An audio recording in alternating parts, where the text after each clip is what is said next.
Well, you've also written extensively about Tony Blair and his enduring influence after his years as Prime Minister in the United Kingdom.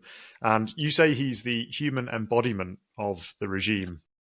Maybe we can touch on that so people can understand this influence that he has.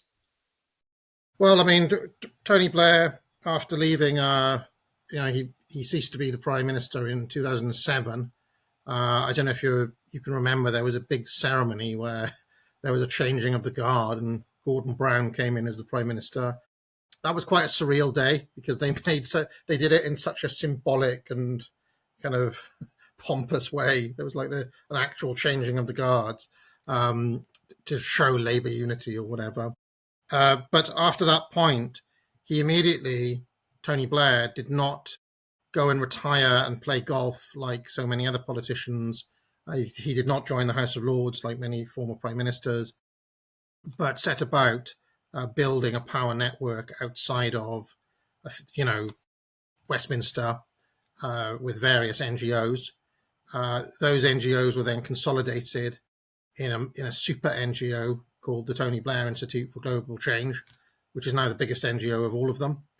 And he remains a looming figure over our politics, left or right, over the Tory party and the Labour Party.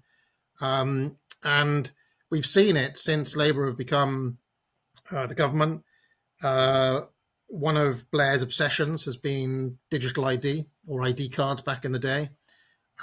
He is constantly pushing for the government to adopt AI, to invest in AI, to adopt digital technology and various other things. He has certain financial backers too. Bill Gates, famously, Larry Ellison is another one. And Labour, before they came to power, did not put digital ID in their manifesto. The day after they came in, they defied Blair and said, "We are not going to do this." Then all of a sudden, they did do it. All of a sudden, Blair's plan was being enacted by the government. 4 million people signed a petition to say, hold on a second, you didn't consult us. There hasn't been a debate. You're just going to bring this in without, it wasn't even in. And I think they are, after you reach 1 million threshold of signatures, the government has to respond. And they responded on that petition by saying, yeah, we're not going to debate it and it's going to come in. So hard cheese. So it seems to me that this is the most naked example of Blair basically just setting the agenda and representing the permanent managerial class. What he says tends to be the thing that happens, regardless of who's in power. Now, he doesn't always get his own way. For example, during COVID, Blair wanted there to be a kind of demarcation between the anointed and the benighted, between the vaccinated and the unvaccinated.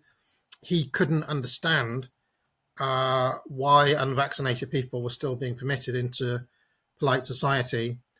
He branded them as idiots and openly called for there to be segregated spaces. That didn't actually happen. So he doesn't always get his own way, but he was pushing for it.